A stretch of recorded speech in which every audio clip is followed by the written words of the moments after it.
नमस्कार, मेरा नाम है सौरभ पांडे। आपका स्वागत करता हूं मैं चिति मीडिया हिंदी पर। आज हमारे साथ जो शख्सियत बातचीत करने के लिए जुड़ रहे हैं, उनका नाम है रामेश्वर आर्या। रामेश्वर आर्या जी सामाजिक कार्यकर्ता हैं। उन सनातन संस्थाओं से जुड़े हुए हैं और निरंतर देश के विभिन्न हिस्सों में ये यात्राएं करते रहते हैं, क्योंकि रामेश्वर जी का ऐसा मानना है कि हम अपनी संस्कृति को, हम अपनी देश की विभिन्नताओं को जितना करीब से देखेंगे, करीब से महसूस करेंगे, उतनी बेहतर समझ पाएंगे और उसको आगे अन्य हिस्सों में प्रचारित प्रसारित कर पाएंगे। तो इनकी खासियत यह है कि ये हमेशा यात्राओं पे रहते हैं, चाहे वो कोविड काल ही क्यों ना हो, लेकिन ये देश के किसी न किसी हिस्से में कभी न कभी, हर जगह, कभी उत्तर भारत, कभी दक्षिण भारत, कभी पूर्वोत्तर भारत उपस्थित होते हैं। तो बहुत बहुत स्वागत है रामेश्वर जी हमारे चैनल पर आपका। बहुत बहुत धन्यवाद सौरभ पांडे जी, मेरा ऐसा परिचय देने के लिए। और मेरा सौभाग्य है मैं आपके साथ जुड़ा और आपके दर्शकों का मतलब प्रणाम करता हूं मैं उनको, जो हमें देख रहे हैं सिटी मीडिया के माध्यम से। बताइए सौरभ जी, आपने हमें याद किया। जी रामेश्वर जी, सबसे पहला सवाल तो मैं यही जानना चाहूंगा कि आप कैसे हैं, स्वास्थ्य कैसा है, कैसा चल रहा है सब कोविड के टाइम में जीवन। मैं एकदम स्वस्थ हूँ, अभी एकदम एकदम बढ़िया हूँ। और पिछले कोरोना काल में आपसे भेंट भी हुई थी जब ये कोरोना शुरू हुआ। तब जी से अब तक मुझे तो कुछ नहीं हुआ है, लेकिन भगवान की कृपा से बहुत सारे लोगों की सेवा करने का सौभाग्य प्राप्त हुआ है। और मैं चाहता हूँ कि भारत में से ये महामारी जल्दी समाप्त हो। जी बहुत लोगों को इसकी वजह से परेशान होना पड़ा है, बहुत लोगों को अपना जीवन भी गंवाना पड़ा है, लोग परेशान हुए, उनके परिवार के लोग परेशान हुए हैं। ईश्वर करे इस देश से जल्दी समाप्त हो जाए कोरोना काल, क्योंकि इसने बहुत लोगों को बहुत नुकसान पहुंचाया है। मैं स्वस्थ हूँ और आपको दिख रहा है जैसा, और मैं आशा करता हूँ आप भी स्वस्थ होंगे। जी जी बिल्कुल, हम भी स्वस्थ हैं और हम भी ईश्वर से यही प्रार्थना करेंगे कि सब कोई स्वस्थ रहे। तो चलिए आगे बढ़ते हैं और आपसे मैं एक बात जानना चाहूंगा, क्योंकि आप देश के तमाम हिस्सों में घूमते रहते हैं। आपसे एक बार बातचीत में आपने बताया भी था कि जनसंख्या को लेकर के आपका एक आकलन है कि जनसंख्या का ये जो डेमोग्राफी है देश में बिगड़ती जा रही है, न सिर्फ उत्तर भारत में बल्कि दक्षिण भारत में भी लगातार इस तरीके की चीजें आ रही हैं जहां पर सुविधाओं का अभाव हो जा रहा है, क्योंकि लोगों की तादाद ज्यादा थी। चाहे वो हेल्थ फैसिलिटीज की बात करें, एजुकेशन फैसिलिटीज की बात करें, या जो भी मूलभूत सुविधाएं सरकारें प्रदान करती हैं, उसको लेकर के मारामारी होती है। कई जगहों पे जल संकट, कई जगहों पे भोजन का दिक्कत हो जाता है। तो इन चीजों पर मैं चाहूंगा, आप चूंकि मुझे लगता है कि आपसे भारत का शायद ही कोई हिस्सा बचा होगा, तो आप इस पर थोड़ा प्रकाश डालें कि आप क्या समझते हैं, इसका समाधान कैसे किया जाए। सौरभ जी, हम सनातन परंपरा से आते हैं और हम वो लोग हैं जो पेड़ों को भी पूजते हैं, जल को भी पूजते हैं। सूर्य देव का सूर्योदय होता है तब भी हम प्रणाम करते हैं। हम चंद्र देव को भी पूजते हैं, तो हम प्रकृति प्रेमी लोग हैं। हम लोग किसी भी चीज का दोहन नहीं करते बल्कि पोषण करते हैं।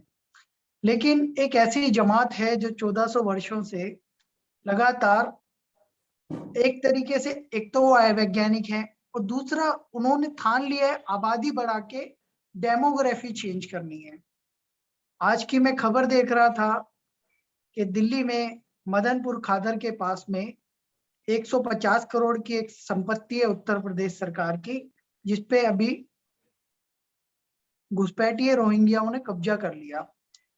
और 2 दिन पहले संसद में नित्यानंद राय, जो हमारे गृह राज्य मंत्री हैं, उन्होंने कहा कि ये लोग देश की सुरक्षा के लिए बहुत बड़ा खतरा है। और सबसे बड़ी बात कि राजनीतिक तौर से इनको आधार कार्ड बना के देने से लेके वोटर आईडी कार्ड बनाने देने का काम कांग्रेस ने किया पहले, अब आम आदमी पार्टी अमानतुल्लाह खान कर रहे हैं। जब आपको बता दिया गया है कि ये देश के लिए खतरा है, तो हम सबको एक होके इस पे काम करना चाहिए।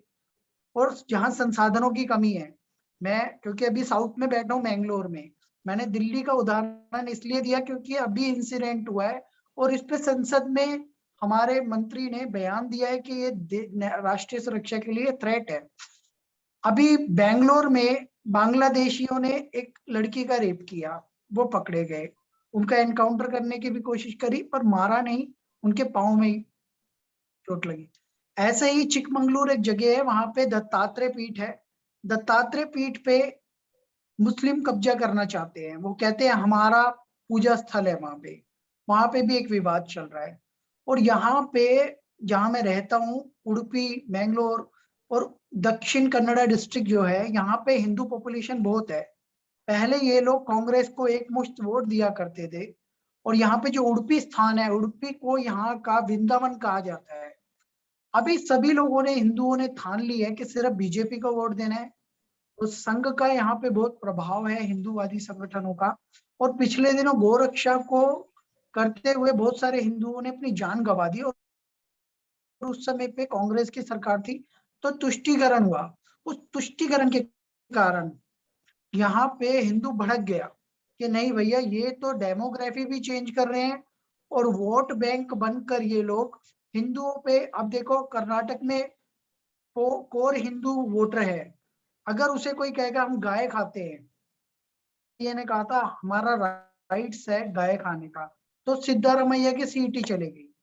उसका रीजन यही था कि यहाँ पे हिंदुओं ने एक मुश्त होकर वोट दिया और बीजेपी को जिता दिया। अभी पूर्ण बहुमत से बीजेपी की सरकार है कर्नाटक में। मैं ये सब बात इसलिए कह रहा हूँ, मैं यहाँ बहुत सारे मंदिर में जाता हूँ, तो मंदिरों के पास में इन लोगों ने कब्जे करने शुरू कर दिए। कहीं फूल बेच रहे हैं, कहीं कुछ बेच रहे हैं, जबकि इनका वहां कुछ लेना देना नहीं है। बाद में पता चलता है एक साजिश के तहत है ये। तो फिर अपने जो हिंदू लोग हैं, उन्होंने यहाँ पे हिंदुओं को खड़ा करना शुरू किया है, उनको स्वरोजगार के लिए, कि भैया ये जो छोटे मोटे काम है इसमें इनको मत घुसने दो।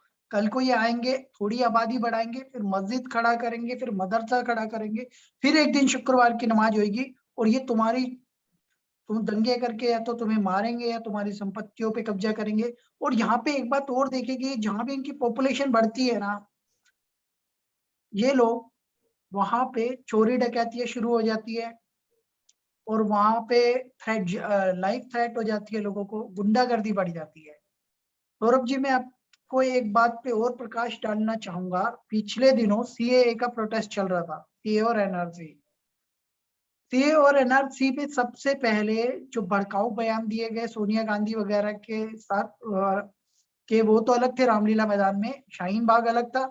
लेकिन सबसे पहले प्रोटेस्ट हुआ वेस्ट बंगाल में, वहां पे ट्रेनें रोक दी गई और तोड़ी गई। सेकंड प्रोटेस्ट आपको पता है कहाँ हुआ था? मैंगलोर में 3 दिन का कर्फ्यू था। मस्जिद बंदर एक जगह है यहाँ पे, मस्जिद बंदर में पूरा हिंदुओं का बिजनेस था। वहां पे अभी आधे से ज्यादा बिजनेस ये लोग कब्जा कर चुके हैं। इन लोगों ने पुलिस स्टेशन फूकने की कोशिश करी, पुलिस वालों पे पथराव किया। और बड़ी बात, अभी आपने एक मुस्लिम व्यक्ति का नाम सुना होगा जो पीएफआई से, जिसे छोड़ने की बात चल रही थी और जिसका एम्स में इलाज भी हुआ, मेरे दिमाग से उसका नाम निकल रहा है, वो केरल से है। यहाँ पे जितने भी पत्थर फेंकने वाले लोग आए थे, क्योंकि सीए प्रोटेस्ट पूरा कम्युनिस्ट और जो ये मुस्लिम है तथाकथित, इनका बनाया हुआ था। उसमें इन लोगों ने क्या किया पता है? यहाँ पे 25 से 50 मुस्लिम पत्रकार पकड़े गए, उनकी रात भर पिटाई हुई। बाद में कुछ के पास आई कार्ड मिले, कुछ के पास नहीं मिले।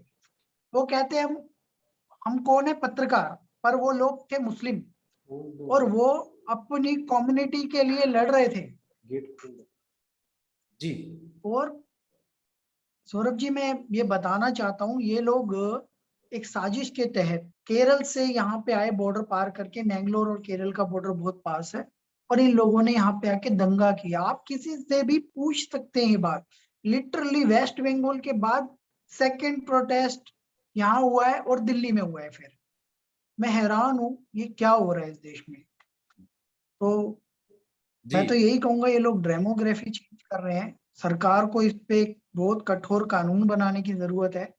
और ये लोग, इन लोगों के अधिकारों से इनको वंचित करना चाहिए। पहली बात तो ये लोग, जैसे कि थोड़े दिन पहले 2012 में की बात कर रहा हूँ, आदिलाबाद में एक बयान दिया गया था छोटे ओवैसी द्वारा।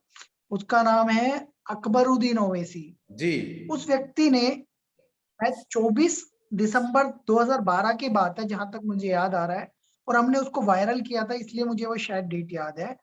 उस दिन उसने क्या कहा था, हम 15 करोड़ मुसलमान, 100 करोड़ हिंदुओं को सबक सिखा देंगे अगर पुलिस को बीच में से हटा दिया जाए।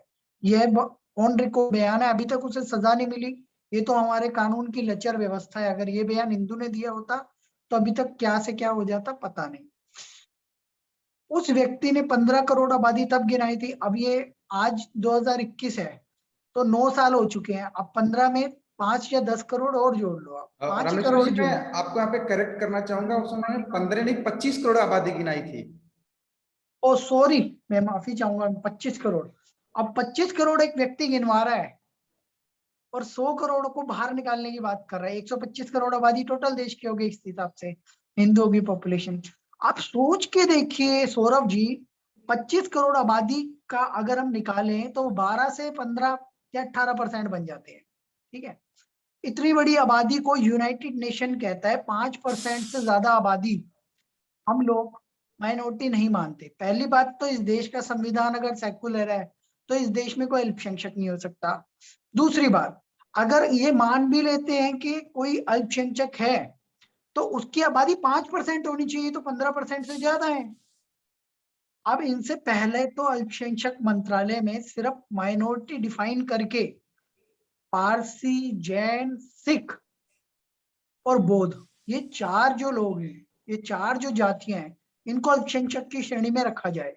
मुस्लिमों से अल्पसंख्यक का दर्जा छीन के इनके अधिकार छीने जाए और इन्हें कहा जाए कि तुम सेकंड लार्जेस्ट पॉपुलेशन हो इन इंडिया। और पाकिस्तान से ज्यादा ही आबादी हो चुकी है मुसलमानों की भारत में इस समय पे। ये अपने आप में पूरा एक देश है। और ये जहां भी ज्यादा पॉपुलेशन होती है, वेस्ट बंगाल में आपने देखा कि हिंदुओं पे अत्याचार हुए, बलात्कार हुए, यहाँ तक कि उनकी जमीनें हड़प ली गई और बहुत सारे अत्याचार खेला होवे के नाम पे हुए। तो वहां क्योंकि मुस्लिम पॉपुलेशन थी इसलिए हिंदुओं पे अत्याचार हो गए, और मुस्लिम तुष्टीकरण के चलते ममता बनर्जी कुछ नहीं कर पाई और ना वो कर सकेगी। लेकिन मैं इसमें एक बात और जोड़ना चाहूंगा जो बहुत महत्वपूर्ण है, जो मैं आपको नोटिस करने को कह रहा हूँ। यूनाइटेड नेशन कहता है 5% आबादी अल्पसंख्यक मानी जाएगी किसी भी देश में, ये 15% से ज्यादा हो चुके हैं।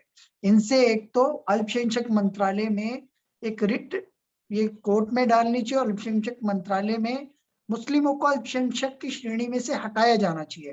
पहली बात तो हमारा जो संवैधानिक अधिकार है, जो लोकतंत्र में जो संविधान कहता है कि अल्पसंख्यक सिर्फ उसी को रखा जाएगा जो इतने परसेंट आबादी। पहली बात तो डिफाइन नहीं है, बार बार अश्विनी उपाध्याय जी कहते हैं, पहले तो डिफाइन करो। अभी यूएन के हिसाब से भारत में मुसलमान अल्पसंख्यक नहीं है। ये सिर्फ एक षड्यंत्र के तहत डेमोग्राफी चेंज कर रहे हैं। येस्टरडे मतलब 21 जुलाई 2021 अभी मोहन भागवत जी, डॉक्टर मोहन भागवत जो सरसंघचालक है राष्ट्रीय स्वयं सेवक संघ के, उन्होंने भी कहा है कि एक साजिश के तहत ये लोग आबादी बढ़ा रहे हैं। 1947 में भी इन्होंने ऐसा किया था। और नॉर्थ ईस्ट साइड में तो इन लोगों ने पूरा एक षड्यंत्र कर ही रखा है। इसीलिए सीए और एनआरसी बहुत जरूरी है। एनआरसी बहुत जरूरी है, सीए तो आ चुका है, वो तो सिटीजन अमेंडमेंट एक्ट है जो कि नागरिकता देने का कानून है। हमें चाहिए एनआरसी जो कि एक नेशनल रजिस्टर तैयार हो, जिसमें भारत में पॉपुलेशन तय हो कि भारत के नागरिक कौन है, और इतने वर्षों से 70 वर्षों से जो भारत में रहना है वही भारत में रहेगा। और जो बाहर से लोग आए हैं बांग्लादेशी और रोहिंग्या, इनको खदेड़ा जाए। बस सौरभ जी मैं ये कहना चाहता जी, आपने मोहन भागवत जी का जिक्र किया तो उससे मैं अपने दर्शकों को एक बहुत ही इंटरेस्टिंग बात बता दूं कि रामेश्वर आर्या जी की शक्ल को अगर आप गौर से देखेंगे तो मोहन भागवत जी की झलक आपको दिखेगी। लोग इनको कॉम्प्लीमेंट भी देते हैं कि आपकी शक्ल मोहन भागवत जी से हूँ। मिलती है। जी, रामेश्वर जी, मैं अपने धन्यवाद। आखिरी सवाल की तरफ मैं रुख करूंगा। मैं आपसे जानना चाहूंगा, चूंकि आप इतनी यात्राएं करते हैं, साउथ और नॉर्थ का जो एक कल्चरल डिफरेंस है, जो एक मंदिरों का, वास्तुकला का, खान पान का, रहन सहन का, पहनावे का, ये जो विभिन्नता है, तो इसमें कितनी सिमिलरिटीज हैं, किन मायनों में अलग हैं, और आपको अच्छा सबसे ज्यादा कौन सा लगता है? देखिए साउथ इंडिया में जब आप आएंगे, दक्षिण भारत में, आपको मैसूर पैलेस एक बार जरूर जाना चाहिए। और मैसूर पैलेस में एक ऐसी सीट है, ऐसा तख्त है जिसपे महाराजा बैठा करते थे, तो सीढ़ियां बोला करती थी, शुभ और अशुभ बताया करती थी। और राजा कृष्णदेव राय ने राजा वड्डेयार को वो गिफ्ट कर दिया था। मैं आपको एक बात मैंने इसलिए जिक्र किया मैसूर पैलेस का, क्योंकि वहां पे दशहरा की यात्रा अभी आपने देखी होगी, सबसे स्पेशल वहीं होती है, हाथी पे निकलती है। और मैसूर में राजा रवि वर्मा द्वारा बनाए गए ईश्वर भगवान के जो चित्र हैं, बहुत सारी टेक्स्ट बुक में है। यहाँ तक कि जो इन्वेडर्स थे, मुगल्स थे, जिन्होंने डिस्ट्रॉय कर दिया था हमारे जो मंदिर थे और जो हमारे इतिहास से संबंधित जो चित्रकलाएं थी और बहुत सी चीजें थी, राजा रवि वर्मा और जो यहाँ के जो चित्रकार थे उनसे वो चित्र लिए गए, नॉर्थ में भी आए वो, यहाँ तक की। और यहाँ पे जो श्रुति परंपरा है वेदों की, वो आज भी जीवित है।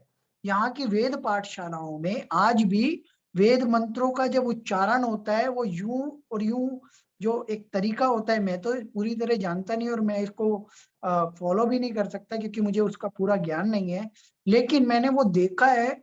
यहाँ पे श्रुति परंपरा आज भी जिंदा है। और एक श्री कृष्ण भट्ट नाम के व्यक्ति से मैं मिला था, वो 25 तरह से वेदों का उच्चारण करते थे, सीधा और उल्टा।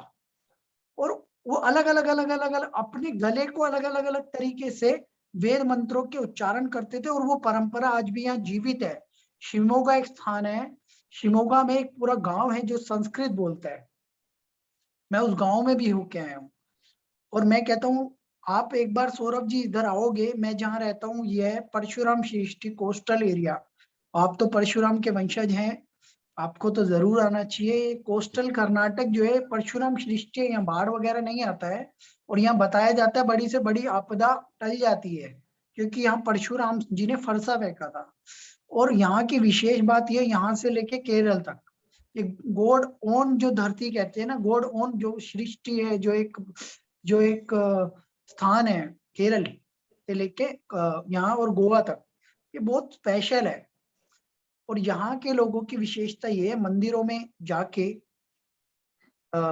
जो इनका पूजा करना और जो इनका जो समर्पण है ईश्वर के प्रति। मैं यहाँ पे कद्री मंदिर गया हूँ, वहां जाना चाहिए।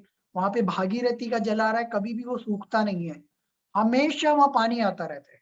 और यहाँ पे बताया जाता है पांडवास भी आए थे, पांडव आए थे, और पांडवों की गुफा है, उसकी गहराई कितनी आज तक किसी को पता नहीं।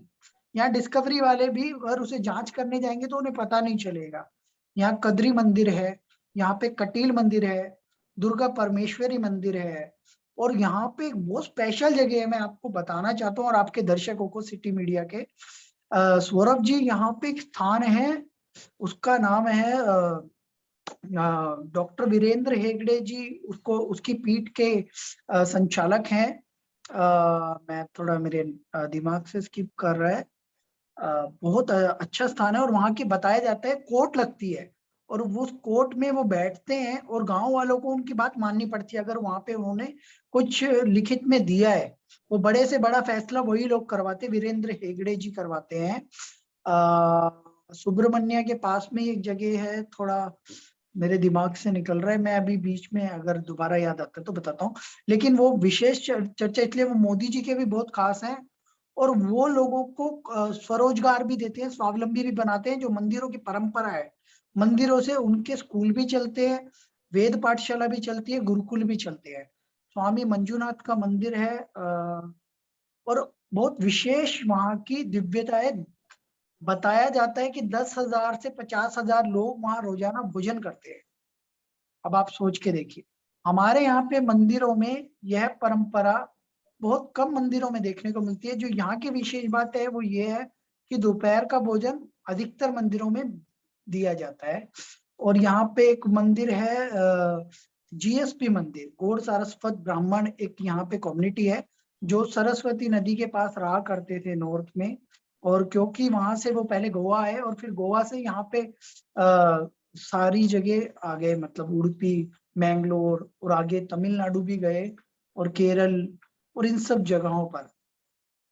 तो यहाँ की विशेष बात यह है कि इन लोगों ने अपनी संस्कृति को बचा के रखा है। वो कैसे कि ये अपने आने वाली जनरेशन को उस तरह, जैसे हमारे यहाँ पे जो नैनो फैमिली का कल्चर चला है, और बहुत हम कट से गए हैं, छोटे छोटे रोजगार और इन सब में फंस के हम अपने कल्चर से कट गए हैं थोड़ा बहुत। लेकिन यहाँ पे बहुत हद तक लोग अभी जुड़े हुए हैं अपने कल्चर के साथ, वो चाहे विदेश में चले जाएं, चाहे वो यहाँ से बेंगलोर, गुड़गांव, हैदराबाद या कहीं भी चले जाए, लेकिन वो अपनी संस्कृति को नहीं भूलते, अपने टीके लगाने को, अपनी पूजा करने को, या अपना जो इनका संस्कार है, जिस संस्कार से विवाह करते हैं, उन सबको ये बहुत भली भांति निभाते हैं। मैंने यहाँ पे एक विशेष बात देखी जो हमारे यहाँ बहुत कम देखने को मिलती है। सबसे बड़ी बात है यहाँ के वस्त्र। जो हमारे यहाँ पे लड़कियां जीन्स आदि पहन के चले जाती है, लेकिन अभी भी यहाँ पे इतना कल्चर है कि जीन्स आदि पहनने से, जब मंदिर जाती है लड़कियां परहेज करती है स्कर्ट और जीन्स पहनने से। वो अपनी वेशभूषा जो इनकी साड़ी होती है या उससे संबंधित, जिसमें कि एक प्रॉपर, जो कहते हैं ईश्वर को, भगवान को भी बुरा ना लगे और कोई बड़ा बुजुर्ग भी देखे उन्हें बुरा ना लगे, ये अपने कल्चर को मतलब साथ लेकर चलते हैं।